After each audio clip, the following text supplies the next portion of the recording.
is machine learning? So machine learning is a branch of AI which focuses on use of data and algorithms to imitate the way humans learn. It trains on historical data and uses it to make predictions on new data. So basically, your machine learning systems, they take inputs, they use predictions and decisions about previously unseen pieces of data. What can ML do? You can classify data, you can predict numerical values, you can process similar pieces of data, you can infer an association patterns in data, create complex outputs. Let's look at classification first. In classification, when you look at a lion, you can classify, you can add a class to lion saying that it belongs to mammal, and mammal can, belongs to a class of wildlife.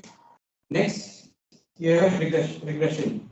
Regression is used to understand the relationship between independent variables and dependent variables. It is used to distinguish the data into continuous real values instead of using classes of discrete values. So in this example, when you have this, let's take Google Maps. When you have this 13 hours 27 minutes there from Hyderabad to Mumbai, time is a variable and it is continuous. You can't take discrete values at different situations. Clustering. When you look at this example in clustering, what the machine does is it looks at patterns which look similar. Symbols above, they all look similar, and those are clustered into one group. And then you have a style. You mix both of them, you get a new product. You give labels to data, and then you ask the machine to train on those labeled data. For example, when you look at these stop signs, all these stop signs, you say stop sign 1, stop sign 2, and 4 stop signs. All these 4 stop signs are uploaded as labeled things. Whereas in unsupervised data, you just given the data and the machine detects patterns out of it. Next, my teammate, they might be taking over. Before we move into supervised model, let's know what training and testing is. So basically, there's a function y is equal to f of x. So what y tells? Y tells the output, and x is nothing but the features. For example, we have a fruit. Then what features can we tell? We can tell the color and the weight, and then how it looks like. And now, what training does? Training is nothing but basically what ML does. ML is nothing but we have to find a function where this y is equal to f of x. So now training. In training, we have to find, we have to take y and the f of x, and we should make sure that the error is minimum between y and the f of x. So next, testing. So we have this x will be generally your samples. So there are some samples that we don't train. So those samples will be taken for testing. And the values for y that you get for those unknown samples will that process will called as testing. Yeah. So for the data, so we'll be having a data set where all the data should be trained, and then you'll find the f, and then the model will be taken as the trained model. And then moving on, testing. So as I said, the values will be taken, and the value that we get for y will be your testing. Moving on, let's see what KNN classification is. It tells that the birds of odds of same feather flock together. Now here we have apples and orange. So what are the features? So we have weight, color, and how it looks like. So yeah. So and these black dots represent that the testing. So the sample cases that we take for testing, so that's what the black dots represent. So what KNN classification is nothing but. So you have the testing model, and that model you have to consider all the nearest neighbors. Similarly, now what's accuracy?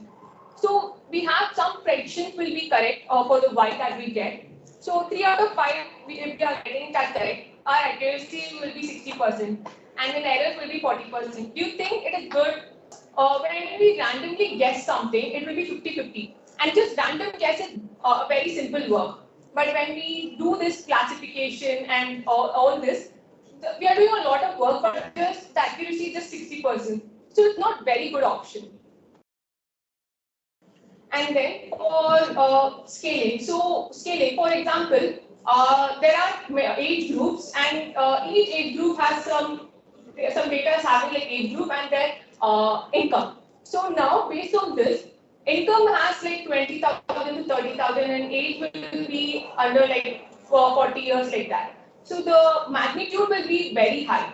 So for that we scale it down, and then for scaling we have two processes, normalization and standardization. So normalization converts for example, the income into zeros and ones. And standardization will convert the value a bit less. So standardization uses your standard deviation and the mean. And then moving on, Naveen will continue. Good afternoon, guys. I'm Naveen, and okay. So let me start with the question. Are you guys happy or sad? Can anybody say you're 0.53% happy and 0.43% sad? Doesn't work like that, right? So that's what logistic regression does to us.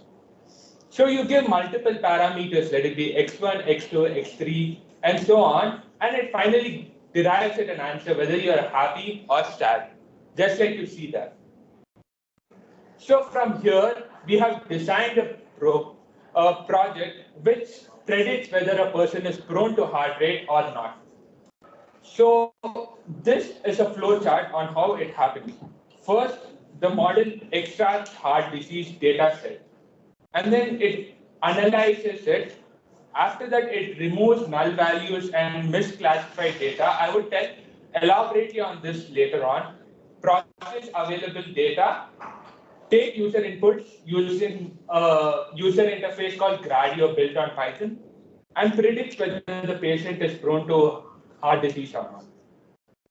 So these are few parameters: age, education, smoking, cigarettes per day, BP medicine, prevalent strokes, prevalent hypertension, diabetics, total cholesterol, systolic BP, diastole, BP, BMI, heart rate, and glucose. And then it goes in and like it's processed, and then you get the output. So you might have had a doubt that how accuracy is determined.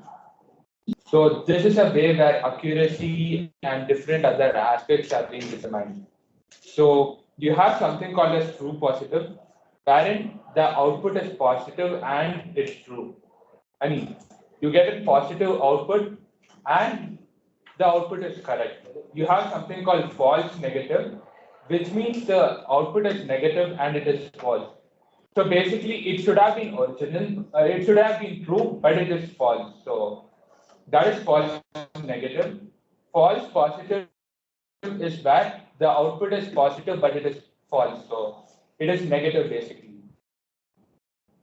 And true negative means the output is true and it is negative. So we can determine various aspects using this. So sensitivity is true positive divided by true positive plus false negative. Specificity is true negative divided by true negative plus. Accuracy is true positive plus true negative divided by true positive plus true negative plus false positive plus false negative. Basically, you're doing the average wherein you're trying to find a probability of how many values are true divided by all the values that you're getting. And negative predictive value is true negative divided by true negative plus false negative. And precision is true positive divided by true positive plus false positive. So the amount of positives that you're getting. So this is the confusion matrix that we had done to determine in our project. Thank you.